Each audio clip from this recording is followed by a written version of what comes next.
আসসালামু আলাইকুম এভরিওয়ান, আমি সুমনা চলে এসেছি নতুন একটা রেসিপি নিয়ে। আজকে তৈরি করব খুবই সামান্য কিছু মশলায় দারুণ স্বাদের ভাজি। এই ভাজিটা রুটি, পরোটা অথবা ভাতের সাথে খেতে কিন্তু দারুণ লাগে। আমরা কম বেশি কিন্তু সবাই আলু ভাজিটা খুব পছন্দ করি। তো এখানে দেখুন আমি 3 রকমের সবজি নিয়েছি, আলু, গাজর আর বরবটি। তো এটা আমি একটু লম্বা লম্বা করে যেভাবে আর কি আলু ভাজি করা হয় আমি ঠিক সেভাবে কিন্তু কেটে এটা ধুয়ে একটা স্ট্রেনারে পানি ঝরাতে দিয়ে দিয়েছি।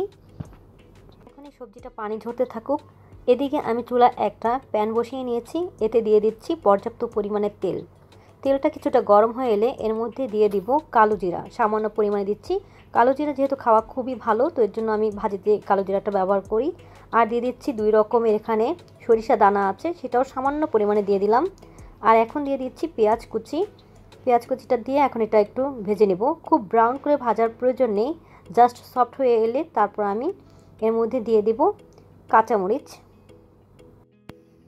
ঝালটা আপনাদের পছন্দ মতো, যে যতটা ঝাল খেতে পছন্দ করে তো সেই অনুযায়ী কাঁচামরিচটা দিবেন। তো কাঁচামরিচটা দিয়ে আমি আরও 2 মিনিট কিছুক্ষণ এটা তেলের মধ্যে ভেজে নেব।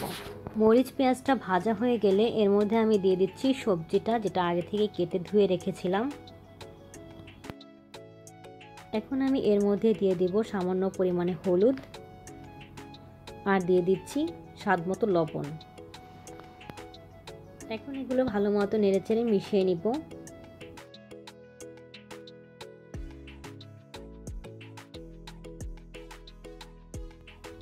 এখন ভালো মতো নেড়েচেড়ে এর মধ্যে আমি ঢাকনা দিয়ে দিচ্ছি। আর এই পর্যায়ে চুলার আঁচটা কিন্তু খুব বেশি বাড়িয়ে দেওয়া যাবে না, তাহলে খুব দ্রুত কিন্তু নিচে লেগে যাবে। আর আমি কিন্তু এক্সট্রা কোনো রকম পানি ব্যবহার করিনি। আলু আর সবজি থেকে যে পানি বের হয়েছে সেই পানিতেই কিন্তু এটা পুরোপুরি সিদ্ধ হয়ে যাবে। আর বাহিরের দেশে যে আলুগুলো পাওয়া যায় এগুলো কিন্তু খুব দ্রুত সিদ্ধ হয়। বাংলাদেশের যে আলু আমরা ভাজি করি সেটা কিন্তু সিদ্ধ হতে কিছুটা দেরি লাগে। তো দেখুন আমার এটা কিন্তু অলমোস্ট সিদ্ধ হয়ে গিয়েছে। তো এর মধ্যে আমি কিছুটা জিরা গুঁড়ো দিয়ে দিচ্ছি, প্রায় আধা চামচের মতো। আর দিয়ে দিচ্ছি ম্যাগি মশলা। আপনাদের কাছে যদি ম্যাগি মশলা থাকে অবশ্যই সেটা দিবেন, তাহলে খেতে কিন্তু বেশি টেস্ট লাগে।